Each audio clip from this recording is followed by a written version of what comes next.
Assalamualaikum warahmatullahi wabarakatuh. Halo semuanya, saya Aprani, siswi dari SMK Negeri 1 Masengka, Kabupaten Karawang. Pada kesempatan kali ini saya akan membahas mengenai apa aja sih yang termasuk mengenai pemahaman aturan berlalu lintas. Yuk kita bahas sama-sama.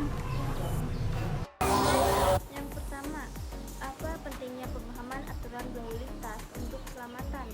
Dengan mematuhi tata tertib berlalu lintas, kita tidak hanya menjaga keselamatan pribadi tapi juga keselamatan pengguna lain. Jika masing-masing pengguna jalan Sadar akan pentingnya mengemudi dengan tertib, maka kasus kecelakaan pasti akan berkurang. drastis. Menurut Kominfo, Di Indonesia, rata-rata 3 orang meninggal setiap jam akibat kecelakaan jalan. Data tersebut juga menyatakan bahwa besarnya jumlah kecelakaan tersebut disebabkan oleh beberapa hal, yaitu 61% kecelakaan disebabkan oleh faktor manusia yang terkait dengan kemampuan serta karakter pengemudi. 9% disebabkan karena faktor kendaraan terkait dengan pemenuhan persyaratan teknik layak jalan, dan 30% disebabkan oleh faktor sarana dan lingkungan. Yang kedua, mengapa aturan berlalu lintas penting?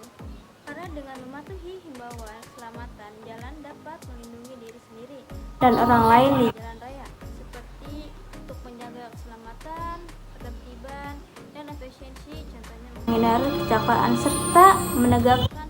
hukum, contohnya terhindar dari tilang dan sanksi. Yang ketiga, 3. Rambu lalu lintas dan aturan khusus adalah bagian dari pelengkapan jalan yang memuat lambang, huruf, angka, kalimat, dan atau perpanduan diantaranya yang digunakan untuk memberikan peringatan, larangan, perintah, dan petunjuk bagi pemakai jalan. Contohnya, tanda larangan. Rambu larangan digunakan untuk menyatakan perbuatan yang dilarang dilakukan oleh pengguna jalan.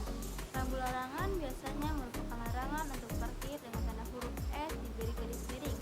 Contohnya, dilarang berhenti, dilarang masuk, dilarang parkir. 2. Tanda peringatan. Rambu peringatan digunakan untuk peringatan yang memungkinkan adanya bahaya yang akan kita temui. Contohnya, tikungan ke kiri, tikungan ke kanan, jalan licin, cekungan, turunan. Nah, rambu peringatan biasanya berupa peringatan kondisi jalan seperti arah jalan menikung, di depan ada tanjakan, kondisi jalan bergelombang, hingga jalan di depan menyempit. Tanda perintah.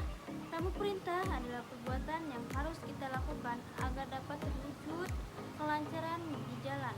Contohnya, tempat parkir, jalur pejalan kaki, jalur sepeda, mobil, dan sepeda motor dilarang masuk, jalur penerbangan.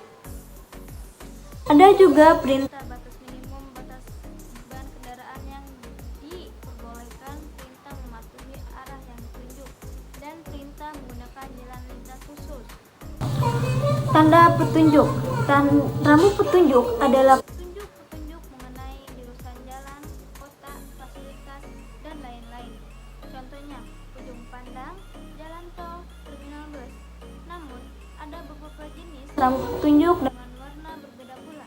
Rambu petunjuk bisa berupa gambar dan bisa berupa tulisan. Misalnya, rambu dengan gambar masjid berarti di dekat posisi jalan tersebut terdapat masjid. dan maksimum.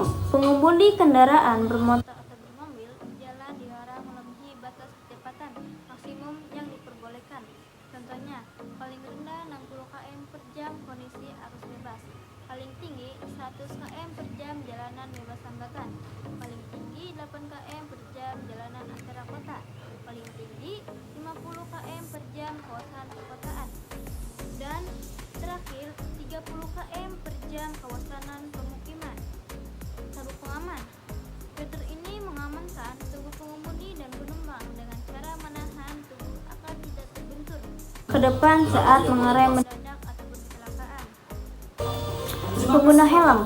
Undang-Undang Lalu Lintas 22 tahun 2009 pasal 106 ayat 8. Setiap orang yang mengemudikan sepeda motor dan penumpang sepeda motor wajib menggunakan helm yang memenuhi standar nasional Indonesia atau SNI. Dan yang terakhir, pembahasan Materi itu tips aman berkendara, yaitu contohnya 1. Selalu cek kondisi kendaraan